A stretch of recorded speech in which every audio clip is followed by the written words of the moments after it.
Hey everybody, welcome back. This is Mr. Miller. This is Wednesday, April 1st. We got through March successfully. And an important thing to mention here, we are at the point where I ran out of spaces for my tallies unless I was to make them smaller. So I just said, okay, well I'll just do single digits here. So we're at 16 days on the coronavirus that we've survived so far. So this is great. We hope to keep it going as long as possible, obviously. Obviously. So we're going to keep adding days. That's how it's going to go.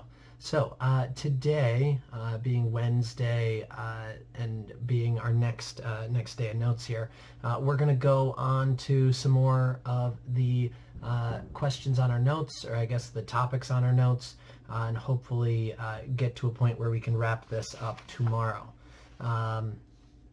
So that's kind of the deal. So we'll pick up with that. I got a lot to get through today. So we'll pick up with that right here in number 18. So if you have those out, hopefully you do. I feel like this camera's too high. Okay, there we go. That's more where I was before. Okay, so we left off with number 18. We had just finished up talking about D-Day and the D-Day invasion. So now we need to get into the moment here where the United States and the rest of the Allies start pushing forward into Germany. So the Allies end up pushing forward through France. Okay, remember France here. I'm looking at my map. France, the D-Day invasion was just on this northern coast of France, right in the left-hand side of the map there. About halfway down, you could probably see my mouse bouncing around. So right in there is Normandy, and so we end up pushing forward from there into the rest of France, pushing the Germans out of France over the course of 1944. By early 1945, we end up kind of pinning the Germans down into the middle of Germany, into the central Germany.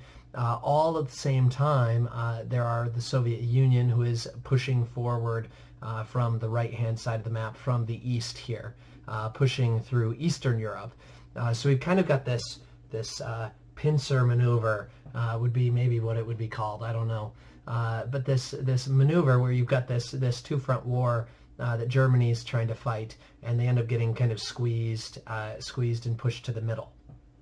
So what ends up happening here, by early 1945, we have Germany kind of pinned in around Berlin, which was the capital of Germany, is still the capital of Germany, but there were a couple different people who get caught here.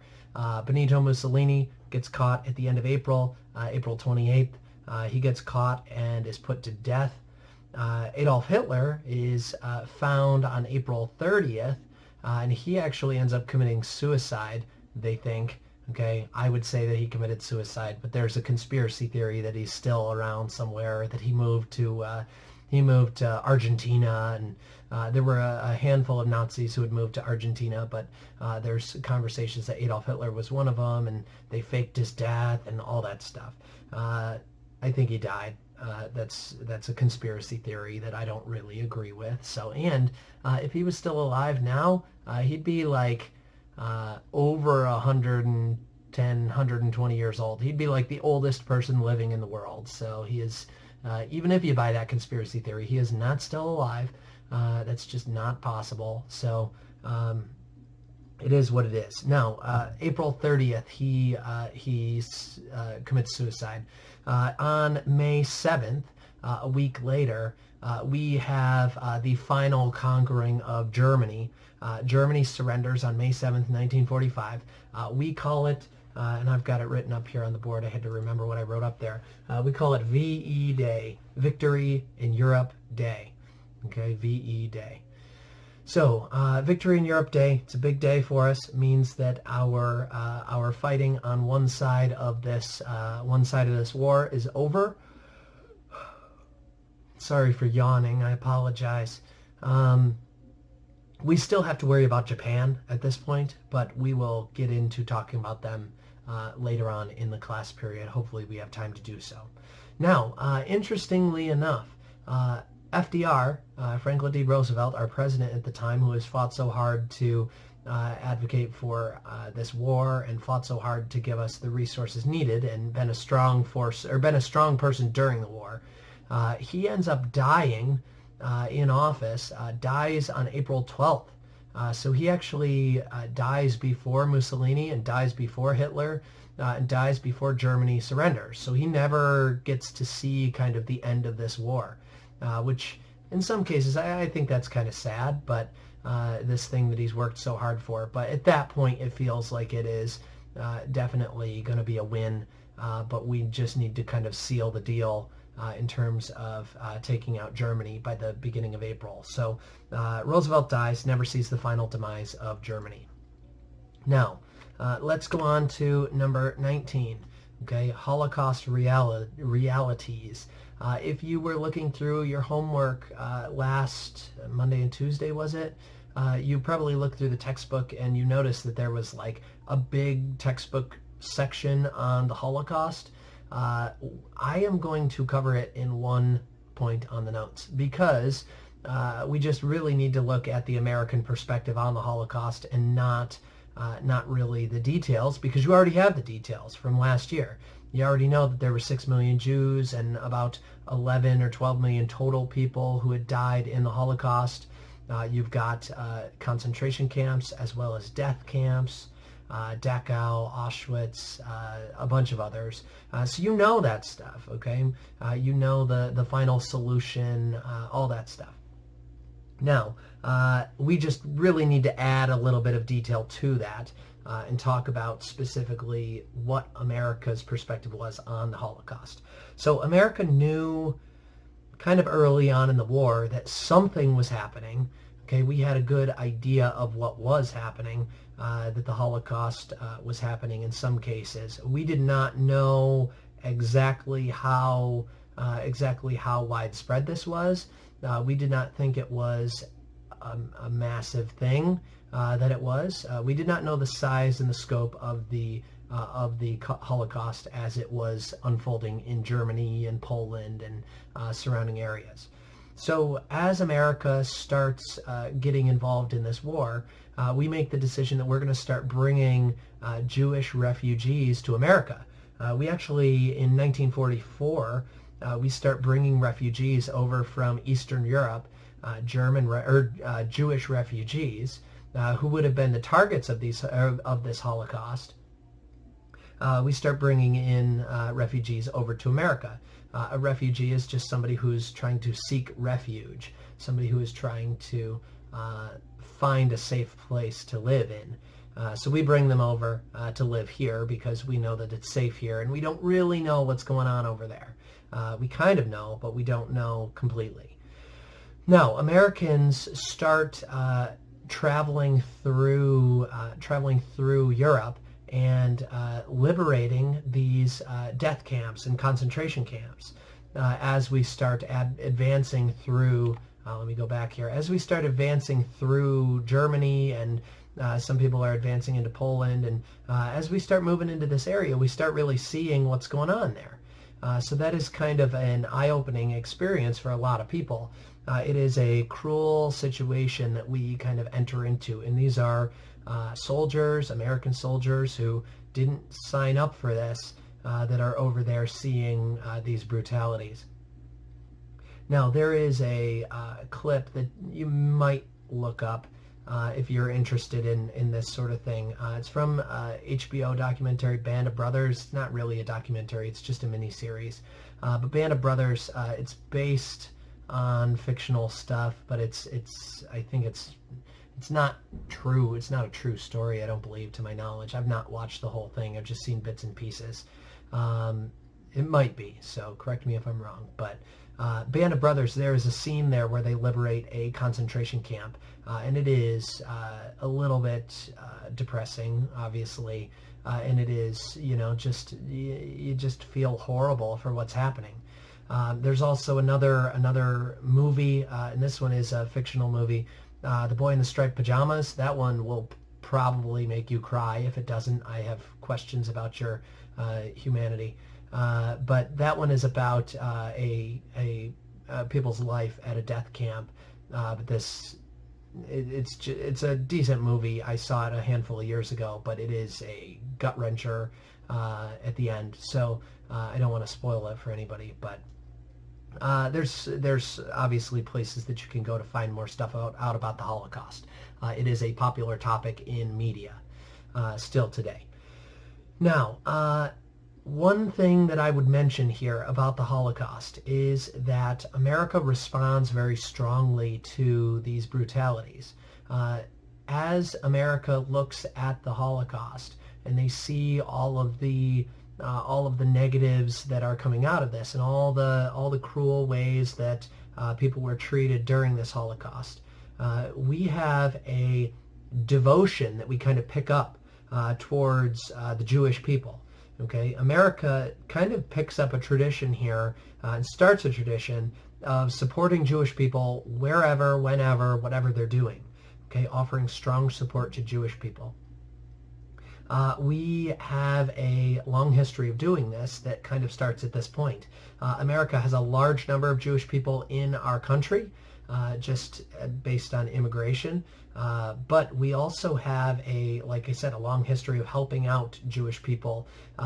Jewish people in the coming years after World War II wanted to create their own country called Israel. And America kind of stands with them in that.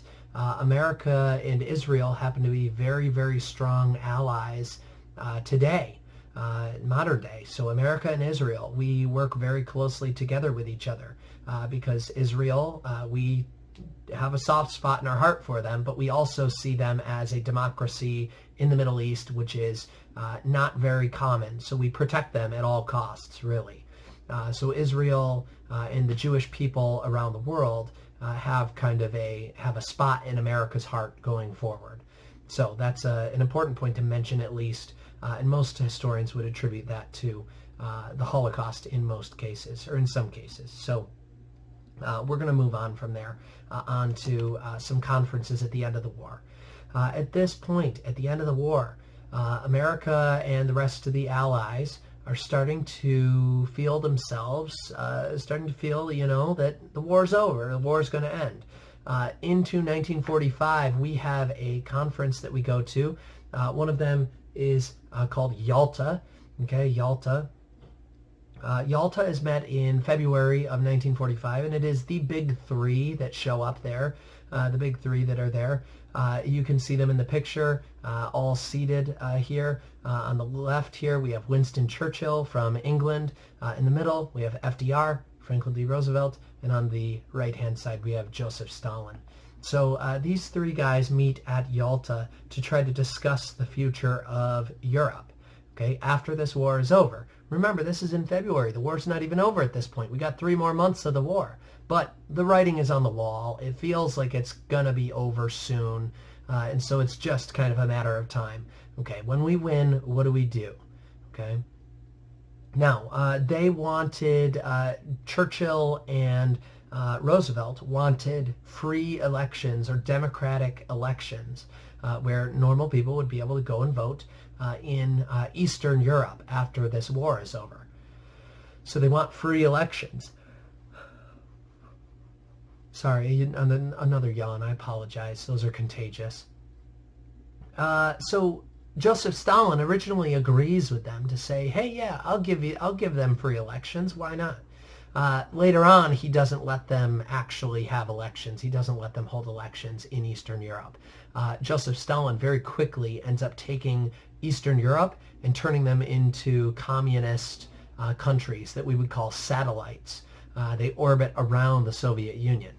So let me go back to the map here. So in these territories out here in Eastern Europe, closest to the Soviet Union, right in the center of this map, they end up not being allowed to have free elections like they were supposed to. Obviously, that does not make us very happy.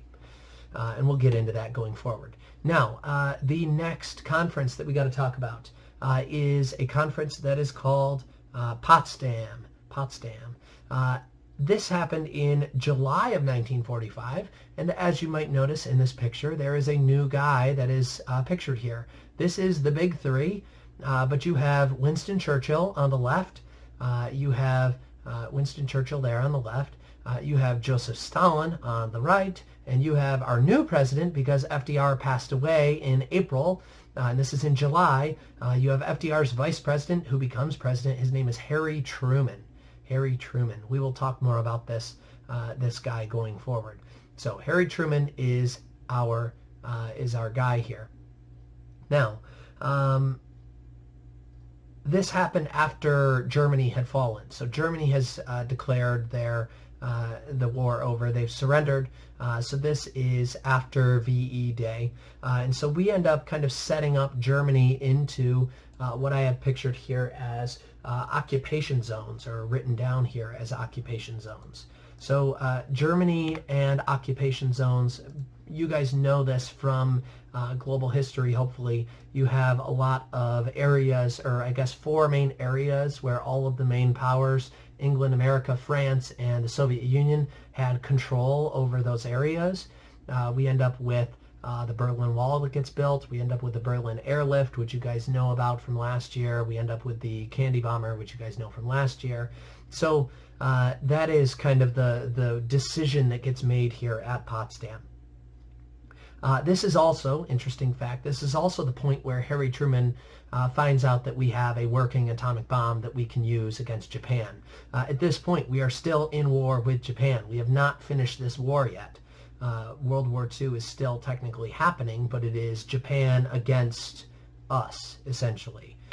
So we will talk about that the next slide here. Now, before we get there, I have a very quick video to show you. This is Harry Truman speaking at Potsdam. So you can enjoy this. I think it's like 3 minutes. So enjoy that, and I'll come back here in a short second. Okay, enjoy.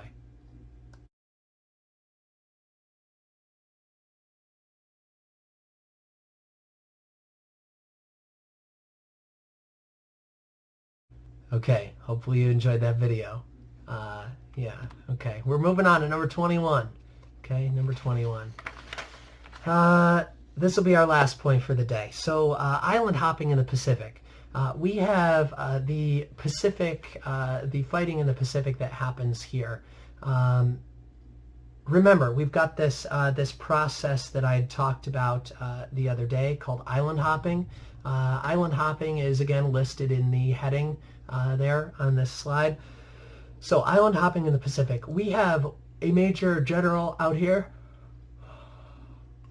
Another yawn. I don't know why I'm catching all these yawns. That's my 3rd one for the day here. I'm letting you guys down. I'm sorry. Okay.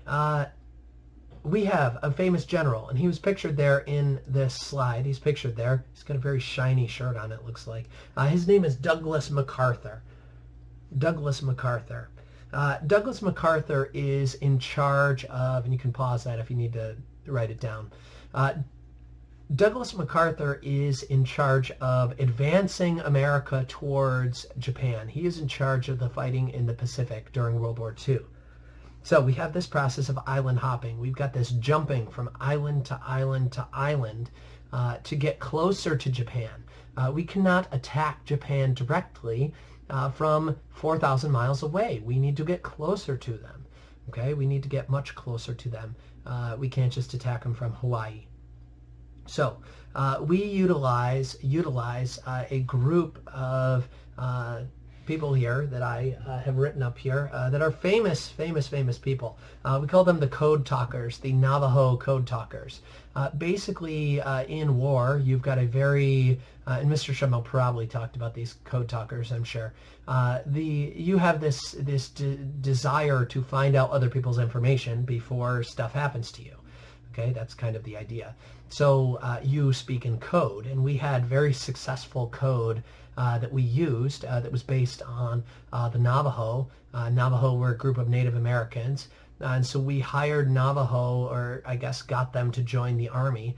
And these Navajo Indians helped out by translating messages and communicating through the Navajo language. And so nobody knew this language outside of the Navajo people.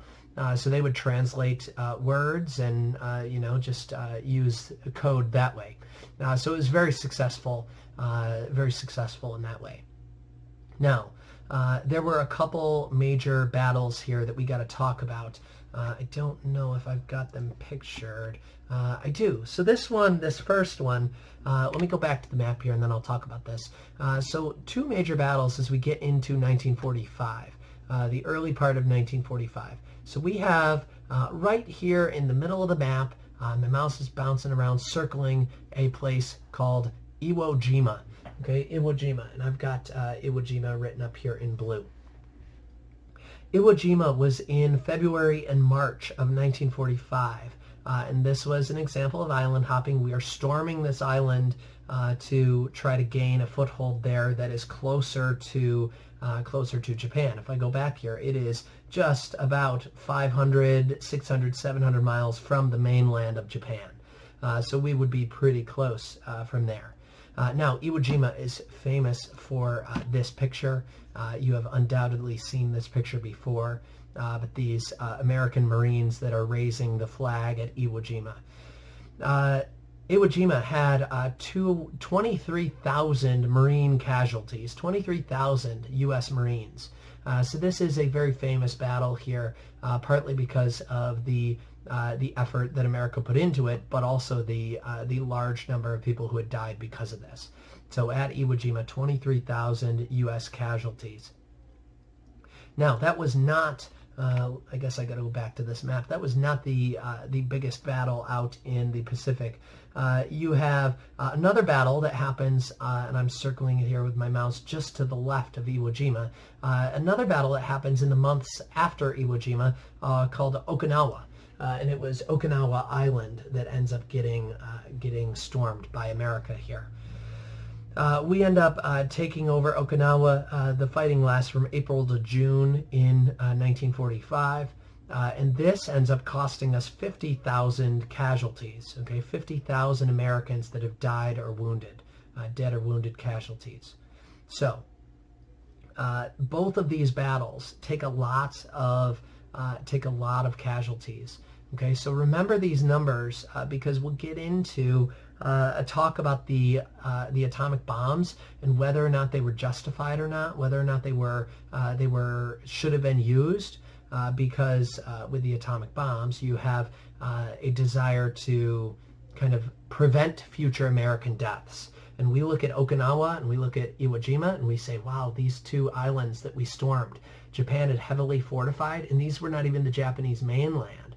So if we end up attacking the Japanese mainland, we will lose a lot more people than we lost at Okinawa and Iwo Jima. And we lost 75,000 people, either died or wounded at Iwo Jima and Okinawa combined.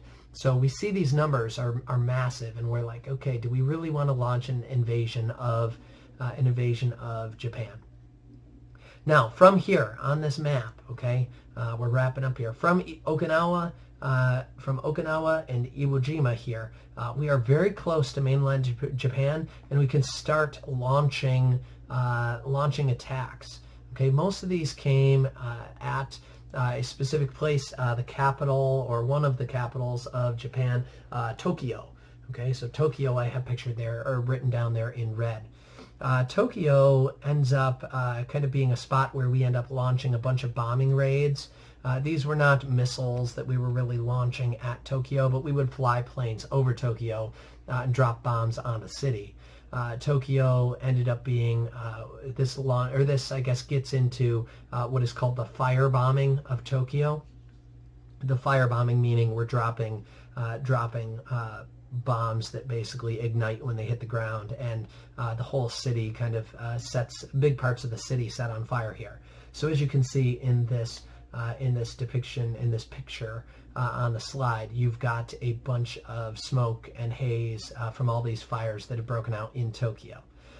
We're causing hundreds of thousands of Japanese casualties, hundreds of thousands in Tokyo and surrounding areas, and Japan has not surrendered.